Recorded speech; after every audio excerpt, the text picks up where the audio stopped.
2700 private junior కళాశాలలకు ప్రభుత్వం ఉపశమనం కలిగించినా ఇంటర్ బోర్డు కార్యదర్శి గుర్తింపు ఇవ్వకుండా జరిమానా విధిస్తున్నారని ఆగ్రహం వ్యక్తం చేశారు ప్రైవేట్ జూనియర్ కాలేజ్ యాజమాన్యాల సంఘం అధ్యక్షుడు గౌరీ సతీష్. ఒక్కొక్క విద్యార్థి నుంచి 2500, కళాశాలకు ₹1,00,000 జరిమానా విధించారని తెలిపారు. ఫైన్ చెల్లించకపోతే ప్రాక్టికల్ పరీక్షలు, థియరీ ఎగ్జామ్ సెంటర్స్ ఇవ్వమని బెదిరిస్తున్నారని ఆరోపించారు.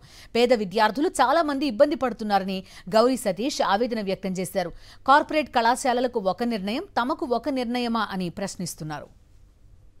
పూర్తి డీటెయిల్స్ అందిస్తారు మా కరెస్పాండెంట్ కిరణ్ భూపతి. చెప్పండి, చూస్తున్నాం ఒక ఎలిగేషన్ మరొకసారి ఇంటర్ బోర్డు వ్యవహారానికి సంబంధించి ఎంతవరకు నిజం ఈ కాలేజ్ చేస్తున్న ఆరోపణలో? మీ దగ్గర ఎలాంటి డీటెయిల్స్ ఉన్నాయి? మిక్స్డ్ ఆక్యుపెన్సీ కలిగినటువంటి ప్రైవేటు జూనియర్ కళాశాలకు సంబంధించినటువంటి అంశంలో గతంలో రాష్ట్ర ప్రభుత్వం కూడా కొంత ఉపశమనం కలిగించింది. కానీ ప్రస్తుతం ఇచ్చినటువంటి ఆర్డర్స్ ఏవైతే ఉన్నాయో ఆ విద్యార్థులకు 2500 చొప్పున కావచ్చు, అంతేకాకుండా కళాశాలకు ₹1,00,000 జరిమానా ఖచ్చితంగా కట్టాలని కూడా ఇంటర్ బోర్డు కార్యదర్శి చెప్పడం పట్ల ఇటు ప్రైవేటు బడ్జెట్ జూనియర్ కళాశాల సంఘం అంతా కూడా ఆగ్రహం వ్యక్తం చేస్తుంది.